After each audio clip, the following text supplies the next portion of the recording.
পৃথিবীর শক্তির প্রধান উৎস সূর্য। সূর্যের কারণে আমরা আলো ও তাপ পাই। বিজ্ঞানীরা নিশ্চিত হয়েছে সূর্যের বেশিরভাগটাই হাইড্রোজেন, প্রায় 73%, বাকি 25% হিলিয়াম ও 2% অন্যান্য মূল্য।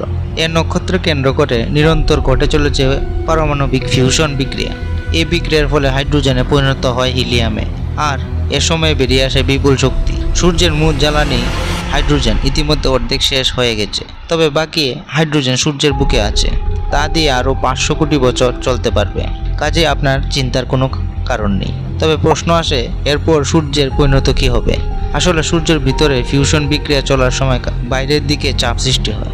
আবার সূর্যের মহাকর্ষণের কারণে কেন্দ্রের দিকে একটি বল কাজ করে, ফলে বাইরের দিকে ছিটকে যেতে পারে না। এর ভেতরের পদার্থগুলি আবার সংকুচিত হয়ে মুখ থুবড়ে পড়ে না, নিজের উপরে স্থিতিশীল থাকে। এ কারণে সূর্য গোলাকার। কিন্তু সূর্যের ভেতরে হাইড্রোজেন শেষ হয়ে গেলে বাইরের দিকে চাপের তুলনায় সূর্যের মহাকর্ষণের চাপ বেড়ে যাবে। সূর্য সংকুচিত হতে থাকবে, ফলে তাপমাত্রা বাড়বে। এই অবস্থায় ফিউশন বিক্রিয়ার মাধ্যমে হিলিয়াম পরিণত হবে কার্বনে। তখন সূর্যের আকার আবার বড় হবে, অনেক অনেক বড় গোলাকার পরিণত হবে সৌর অধিপতির। তখন যে মৃত্যু যন্ত্রণায় কাতর, এই অবস্থায় সূর্য বুধ ও শুক্রকে গ্রাস করবে, এমনকি পৃথিবী পড়তে পারে সূর্যের কপলে। এভাবে ধীরে ধীরে সূর্য পরিণত হবে রেড জায়ান্ট বা লাল দানবের নক্ষত্র। এই অবস্থায় এসে সূর্যের তাপমাত্রা কিছুটা কমবে। এরপরে ধীরে ধীরে সূর্যের ভেতরে থাকা বাকি হিলিয়াম ফুরিয়ে যাবে। তখন সূর্যের মহাকর্ষণের টানে আবার ছোট হতে থাকবে। একসময় সূর্যের বাইরে আবরণ আর ধরে রাখার ক্ষমতা থাকবে না। বাইরের অংশ গ্যাস ও ধূলিকণা হিসাবে ছড়িয়ে পড়বে চারিদিকে, আর সূর্য পরিণত হবে ছোট শ্বেত বামন বা হোয়াইট ডোয়ার্ফার্মে। এ সময় সূর্য অবিশ্বাস্য ঘন অবস্থায় থাকবে। তখন সূর্যের আকার হবে প্রায় পৃথিবীর সমান। কতটা কমবে তখন সূর্যের আকার? বর্তমানে আকারটা বললে বুঝবেন, বর্তমানে সূর্য পৃথিবীর থেকে প্রায় 13 লাখ গুণ বড়।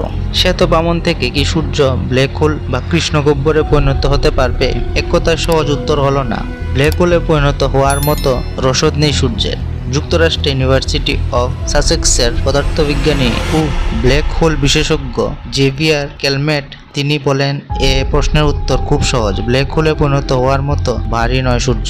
একটি নক্ষত্র ব্ল্যাক হোল পরিণত হতে হবে কি না তা বেশ কয়েকটি শর্তের উপর নির্ভর করে, যেমন নক্ষত্রের গঠন, ঘূর্ণন, ভর ইত্যাদি। কৃষ্ণগহ্বরে পরিণত হতে হলে নক্ষত্রের প্রয়োজনীয় ন্যূনতম ভর হতে হয় আমাদের সূর্যের 3 থেকে 10 গুণ বেশি। যে নক্ষত্রগুলি এতটা বেশি ভর নিয়ে জন্মায় সেগুলি শেষ পর্যন্ত গিয়ে ব্ল্যাক হোলে পরিণত হতে পারে। তবে কিছু কিছু ভারী নক্ষত্র ব্ল্যাক হোলে পরিণত হয় না, বিস্ফোরিত হয়ে সুপারনোভা হিসাবে অথবা নিউট্রন নক্ষত্রে পরিণত হয় এসব নক্ষত্র, কিংবা শ্বেতবামন নক্ষত্রে পরিণত হয়। অর্থাৎ ব্ল্যাক হোল পরিণত হওয়ার মতো যথেষ্ট ভর আমাদের সূর্যের নেই।